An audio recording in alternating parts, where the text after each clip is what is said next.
So you want to play with other people, but your friends are unavailable due to work, family, or not existing in the first place, and all the online games are locked because of course they are. Well then, you're gonna love the character we're going to cover today. How yin's doing? I'm Ian, and this is my Streets of Rogue character guide to the Zombie. Here's an FYI, you're all gonna die screaming. All we wanna do is eat your brains. We're not unreasonable, I mean no one's gonna eat your eyes. The Zombie is unlocked via completing the slums with the vampire. If you need help in this endeavor, please consult my vampire guide. Link will be in the description as well as at the end of the video. As for the zombie's description, it reads, "The zombie doesn't actually want to eat people's brains. I mean, that's pretty gross. However, society expects it. Society also demands that normies try to stab zombies in the head with an axe. It's a vicious cycle. Zombies also wish that they were cool enough to hang out with vampires, but as everyone knows, vampires are pretty aloof. The zombie has an interesting allocation of stats. Moreover, you lack any starting gear whatsoever, which means loadout-o-matics are completely useless to you. Worse still, with the exception of melee, all your starting stats are set to a pathetic 1, with your previously mentioned melee being the exception set to 3. Thankfully, however, you do get a special ability called Zombie Phlegm. After a brief charge-up period, you'll lose 3 health and fire a green wad of God knows what, which will do 6 damage to whichever poor soul ends up being hit by it. And upon the target's death, will become a zombie who is allied to you and follows you as your personal minion. 2 things to bear in mind: the phlegm does not necessarily need to be the factor that kills the target in question. So long as the individual dies, they will turn into a zombie ally of yours, regardless if you were the one to kill them or not. Moreover, if you wish for the body to turn into a zombie, the body must be intact after death, so if they blow up into bloody bits from a grenade or generator, they won't turn into a zombie. After all, you can't zombify chicken nuggets. Trust me, I tried. On the subject of turning people into zombies, your main trait is called zombieism, which makes it so that anyone you hit with a melee attack becomes a zombie upon death.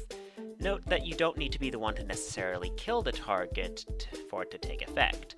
For example, if you were to punch a drug dealer in the face and then they get killed by a cop, they will still turn into a zombie, even if you punch them while they were under the effects of an invulnerable syringe, which would have nullified the damage you did to them in the first place.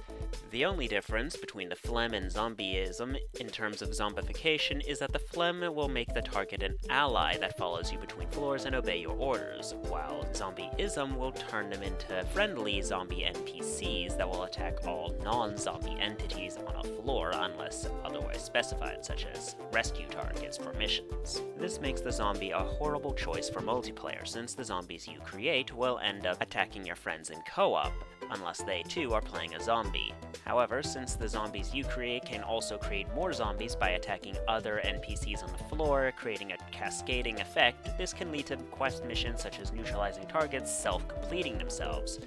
Thus, you have a situation very similar to a multiplayer where quests just get done without you doing anything necessarily, which is why the zombie is actually my personal favorite character, because you're effectively playing a multiplayer game where you don't have to deal with other people. But if the zombieism trait's ability to create a literal army for you on demand isn't enough incentive for you to use melee, let me introduce to you your next trait, Flesh Feast, which heals you for 3 health every time you hit an individual with a melee attack.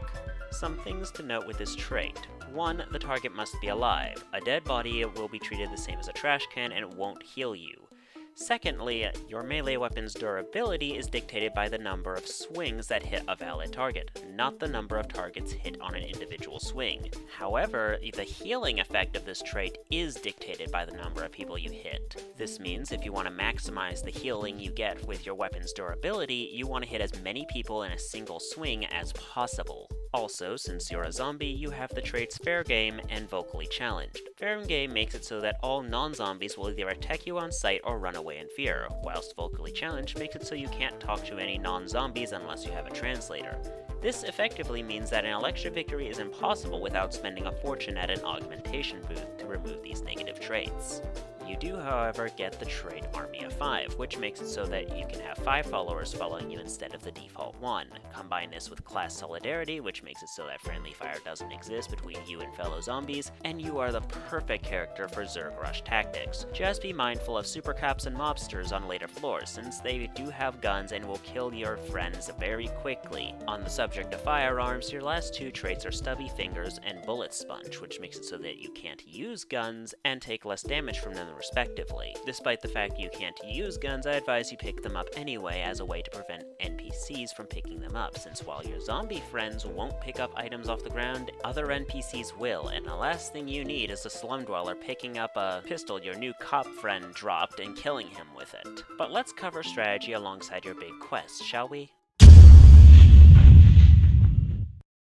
Your big quest is called Spread the Love, requiring you to turn about 40%-ish of the floor's starting population into zombies. If you get the zombie outbreak disaster, this quest will complete itself. However, in the likely event that doesn't happen, you'll have to take things into your own hands. I advise getting as many followers as you can with your phlegm as possible before moving between each floor, since they'll follow you between floors, which will give you a head start to the overall zombie population of people you need to convert. If you complete this quest successfully, all zombies will become stronger and faster, and your phlegm ability will no longer drain your health on use. As I mentioned earlier, you should collect every gun you see lying on the ground, regardless if you are able to get rid of the Stub Fingers trait in an augmentation booth, in order to ensure that NPCs on a given floor can't pick them up and use them against you.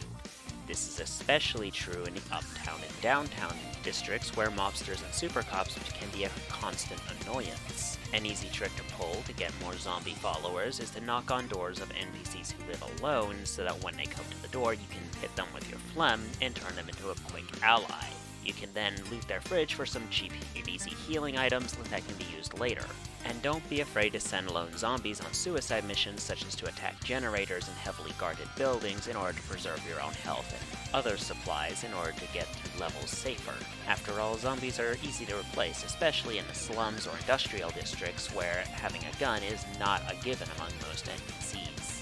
A useful trait I was able to pick up while recording for this was Wall Walloper, which let me effectively impersonate the Kool-Aid Man and burst through walls.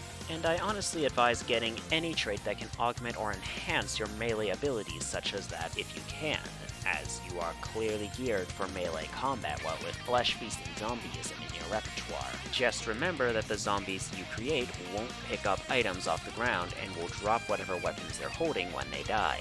So if you end up turning a police station into a bunch of zombie allies, you'll have to pick up and hand back their police batons manually. Something to bear in mind if you want your zombie allies to use weapons other than their bare fists. All in all, I gave the zombie a noob trap out of 10. While the zombie is undeniably a fun character to play in this game, his playstyle is so radically different from anyone else that anything you learn while playing him won't necessarily apply with other characters in this game.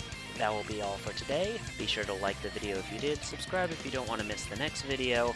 I'll be working on a hacker guide as well as a new player's guide in general, so stay tuned for that. And until then, I've been Ian, and this has been my Streets of Rogue character guide to the zombie. Thank you all for watching.